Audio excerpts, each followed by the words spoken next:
All right. Hello again, adventurers, and welcome to another exciting episode of D&D Deep Dive. The show where we dive deep into classes, subclasses, and other features of 5th edition Dungeons & Dragons to help you get the most out of your choices. So, today we are finishing our look at the Astrologian from the 5th edition D&D Cross Final Fantasy XIV Classes and Races Compendium by looking at the Fortuneteller. Just as a reminder, if you're enjoying this series or any of the other stuff I do in this channel, please hit the like button, subscribe to the channel, and hit the bell icon and turn notifications on, because all of that helps immensely. That being said, let's dive into this. Quick refresher on 5th edition class design. In 5th edition, every class is designed to play very, very differently right from the beginning. In order to do that, they have these things that we call defining features. Defining features are abilities that are either unique to the class, or the class gets earlier or is able to use in a different way than any other class. In order for something to be a defining feature, it needs to show up in the first two levels. So what is the defining feature of the Astrologian? Well, it is the draw action. Effectively, you have an available number of draws that you get more of as you level up. You start with 2, and then you get an additional 1 every level all the way up to 20, giving you a maximum of 21 draws. Basically, you use one of these draws and you roll a d6, and depending on what number it lands on, you have one of 6 different buffs you can give to yourself or one of your allies, and they're all really useful. So it does take your action to draw, and the Astrologian is a full spellcaster. So the big choice you're generally going to have when you're playing the Astrologian is, am I going to cast a spell with my action, or am I going to use a draw action with my action? And as you level up the class, they give you more ways that you can kind of control what you're drawing and different ways to do things and the things like that. So it's a really interesting idea. And thus far, it's been interesting to see. But let's dive into the class, the subclass. So we've already talked about the diurnal and the nocturnal sects, which are the first two subclasses, and those were literally trying to translate aspects from from Final Fantasy XIV into D&D. Both diurnal sect and nocturnal sect are abilities of the Astrologian, and they are mutually exclusive. You can't have them both active at the same time. So it made sense for them to make subclasses. The Fortuneteller, on the other hand, is actually exploring an aspect of the Astrologian that isn't actually explored much in the mechanics of the Astrologian. It is explored entirely in the class quest line for the Astrologian, which is, the Astrologian is effectively a fortune teller. Like, that's what they do, is they read the stars, and they use that to predict certain things, and they use their connection with the stars in order to invoke magic. That's the entire class. And so the fortune teller is built to really emphasize that aspect of the Astrologian. And because of that, I think it's a really interesting subclass with effectively just really one minor change and then one adjustment due to suggestions I made before. So let's dive into it. At second level, you get what's called minor Arcana. When you use the draw feature, on a die result of 1, 3, or 5, you may use the card to make a ranged spell attack that deals 1d6 plus your wisdom modifier force damage to a creature within 30 feet of you that you can see. On a die result of 2, 4, or 6, you may use the card to heal 1d6 plus your wisdom modifier hit points to one creature within 30 feet of you that you can see. The potency of this effect increases to 2d6 at 6, 3d6 at 10, 4d6 at 14, which is weird. Because everything else is 5, 11, 17, and that is 6, 10, 14. I get that it's meant to go along with the other abilities that you get in this, but just because everything else that levels up is 5, 11, 17, I think this should be as well. Now, the big problem with Minor Arcana is it is always worse than your draw. There isn't a situation where turning something like the balance into a single spell attack that does 1d6 plus your wisdom modifier is ever going to be a good thing. The balance card gives you a bonus 1d6 on all damage rolls, and it lasts up to 5 turns. So that's up to 5d6 damage. So trading a balance for a single 1d6 increase doesn't make sense. The arrow gives you an extra attack. Again, that lasts for anywhere between 3 to 5 to turns, because generally, since this is a wisdom-based class, your wisdom modifier is never going to be below +3. And then this 5 is you get an extra spell slot. So yeah, there isn't a situation where that is going to be beneficial ever.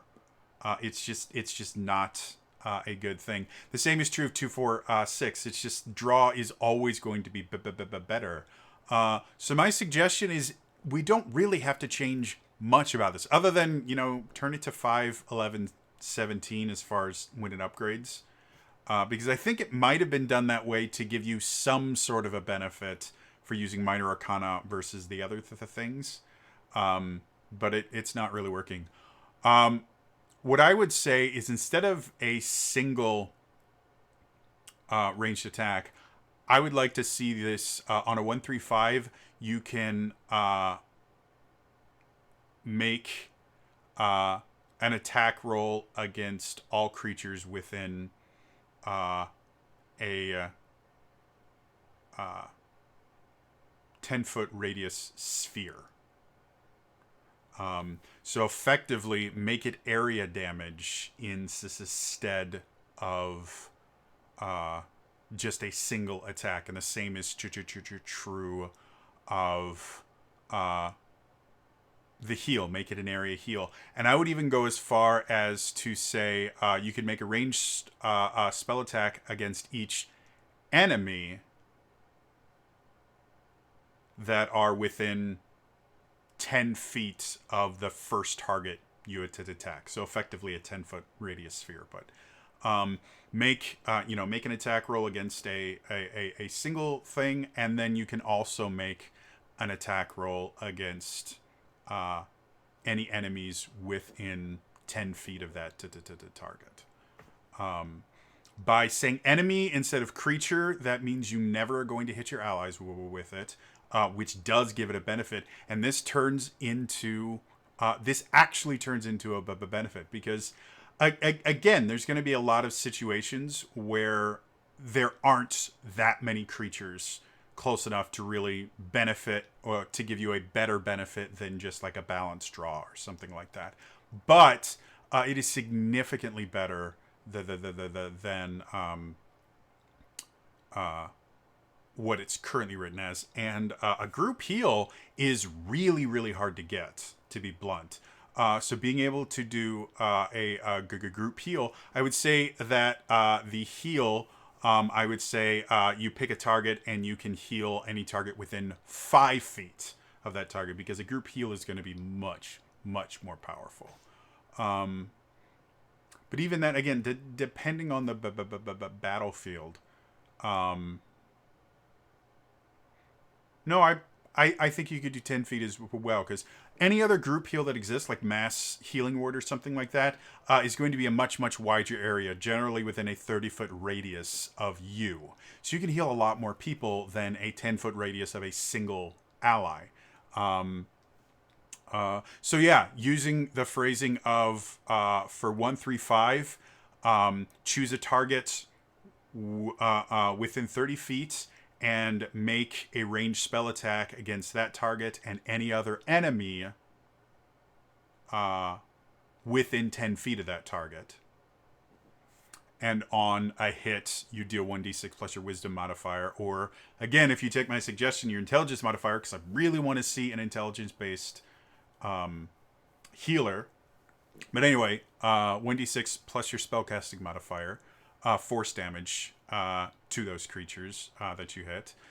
And then for a 2-4-6, choose an ally within 30 feet of you, and you can heal 1d6 plus your spellcasting ability modifier to each ally within 10 feet of that ally, including that ally.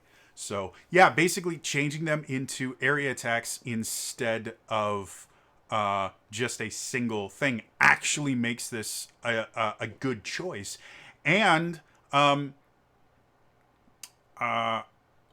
can't really kind of flip it into the idea of a fortune teller other than the idea of fortune teller being able to kind of predict the battlefield using area attacks and things like that are going to be a little bit more tactical. So literally telling people, oh, I'm going to do this, so get your characters in order, is kind of a fortune teller thing to do because you're predicting your own ability. So yeah, I think it would be a much more useful skill that way. At 6th level, you get Skillful Readings. When casting a divination spell, you may spend a number of available draws equal to the spell's level in place of expending a spell slot. Now, for every other class, we've basically taken the 6th level ability and shifted it to the 2nd level because it just made more sense. For this one, I don't really see that being an issue. I think Minor Arcana is actually a useful 2nd level of ability. It kind of defines the Fortune Teller class really well, gives them alternate ways to use their draws. I like it. I think it's cool.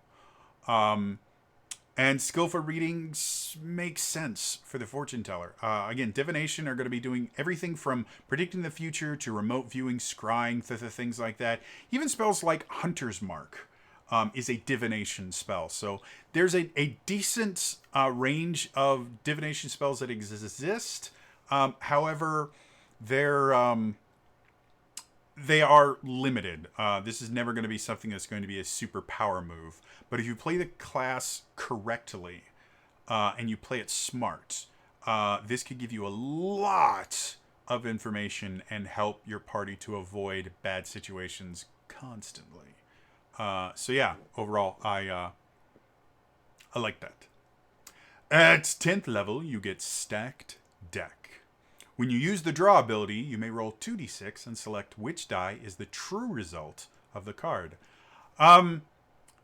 This is just blatantly how you emulate an enhanced ability to predict the future. This is affecting statistics. When you roll a single die, you have a 1 in 6 chance of getting anything. When you're rolling 2 dice, that massively changes the table when you get to choose which one of those dice you use. It effectively allows you to add a little bit of control to the random number generation, and it fits the Fortune Teller so well.